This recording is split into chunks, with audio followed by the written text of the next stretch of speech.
प्रधानमंत्री को इतनी लोकप्रियता मिली थी? क्या दुनिया में हिंदुस्तान के प्रधानमंत्री को पहले कभी, चाहे पंडित जवाहरलाल नेहरू रहे हो, चाहे इंदिरा गांधी रहे हो, चाहे डॉक्टर मनमोहन रहे हो, चाहे नरसिम्हा राव रहे हो, क्या जो जोरदार उपस्थिति राष्ट्रीय अंतर्राष्ट्रीय मंच पर नरेंद्र भाई मोदी ने दर्ज करवाई, क्या उपस्थिति इससे पहले कभी हिंदुस्तान की थी अंतर्राष्ट्रीय मंच पर? ये आज विचार करने की जरूरत है। ये विचार करने की जरूरत है कि दीनदयाल उपाध्याय जी कभी चुनाव नहीं जीते, लेकिन आखिरी आदमी के लिए, सबसे गरीब आदमी के लिए उन्होंने जनसंघ के रूप में पार्टी की स्थापना श्यामा प्रसाद मुखर्जी के नेतृत्व में बनाई, और आज उसी नीति को लेके नरेंद्र भाई मोदी ने 370 भी हटाई, 35 ए भी हटाई, और जो बलिदान दिया था श्यामा प्रसाद मुखर्जी जी ने कि एक संविधान, एक झंडा, एक निशान, दो झंडे, दो निशान, दो संविधान नहीं चलेंगे, नहीं चलेंगे, बलिदान हुए थे मुखर्जी। आज 370 और 35 ए को हटा के उनके सपने को साकार करने का काम भारतीय जनता पार्टी ने नरेंद्र भाई मोदी के नेतृत्व में किया।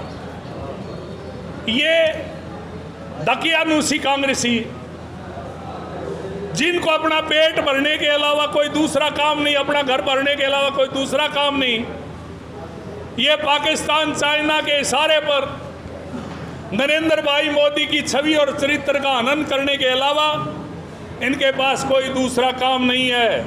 मेरा इस कांग्रेसियों से केवल एक सवाल है, देश से पूछो, पूरी दुनिया का सर्वे हुआ, नरेंद्र भाई मोदी पूरी दुनिया में सबसे लोकप्रिय नेता हैं। आज देश के दूसरे किसी देश का नेता उनके बराबर नहीं है। आज ये नरेंद्र भाई मोदी की आलोचना करके देश को कमजोर कर रहे हैं। इनसे मैं पूछना चाहता हूं, देश की जनता से पूछना चाहता हूं, क्या नरेंद्र भाई मोदी के बराबर तो दूर की बात है, उनके आसपास भी देश में अगर कोई नेता हो तो मैं मानने के लिए तैयार हूं कि वो विकल्प है। आज नरेंद्र भाई मोदी का पूरे देश में ही नहीं, पूरी दुनिया में कोई विकल्प नहीं है। इसलिए आज इस दीनदयाल उपाध्याय चौधरी देवीलाल जी की जयंती पर मैं नमन करता हूं इस देश को, और नमन करता हूं नरेंद्र भाई मोदी को कि आज नरेंद्र भाई मोदी जैसा सपूत गुजरात में पैदा होके आज जो है पूरी दुनिया में मोदी मोदी का तहलका, हिंदुस्तान का तहलका मचा दिया। एक वो भी दिन था जब डॉक्टर मनमोहन सिंह जी अमेरिका गए तो पगड़ी की तलाशी ले ली गई थी कि कहीं बम तो नहीं। आज वही नरेंद्र भाई मोदी जाता है तो पूरी दुनिया नजरें बिछाई बैठी है, पलके बिछाई बैठी है कि कब नरेंद्र मोदी आएगा, कब हम हाथ मिलाएंगे।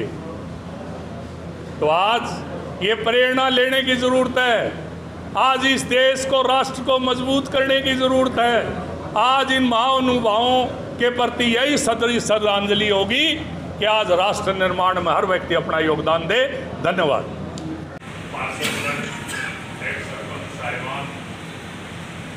और हल्के के मेरे सारे गणमान्य साथियों, आज तो महान विभूति, इनकी आज जयंती है, आज इनका जन्म हुआ।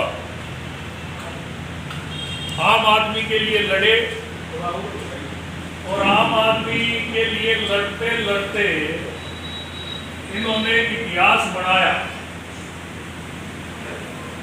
और इतिहास ये बना दिया कि मेरे जैसे लोग जो राजनीतिक क्षेत्र में 40-45 साल से हैं, पहले तो चुनाव बहुत लेट लड़ा, लेकिन फिर लगातार 3-4 चुनाव हारने के बाद भी जो निराशा नहीं आई, ऊर्जा ज्यों की त्यों है, वो प्रेरणा दीनदयाल जी से, चौधरी देवीलाल जी से मिलती है। दीनदयाल उपाध्याय जी कभी चुनाव नहीं जीते, लेकिन उनका सपना था कि आखिरी आदमी तक, जो सबसे गरीब आदमी तक, उस तक सरकार पहुंचे, सरकार की योजना और पैसा अंतिम आदमी तक पहुंचे। और उनके जनसंघ की जो स्थापना हुई, राष्ट्रीय अध्यक्ष थे श्यामा प्रसाद मुखर्जी जी,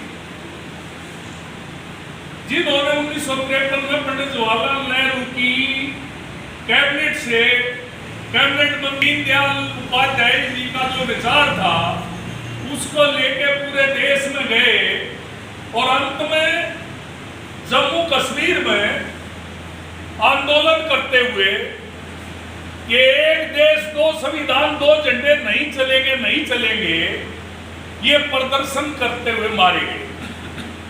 और इसी तरह हत्या दीनदयाल उपाध्याय जी की हुई। जो देश को बढ़ाने का बदलने का काम करने वाले लोग हैं उनका विरोध हुआ करता है।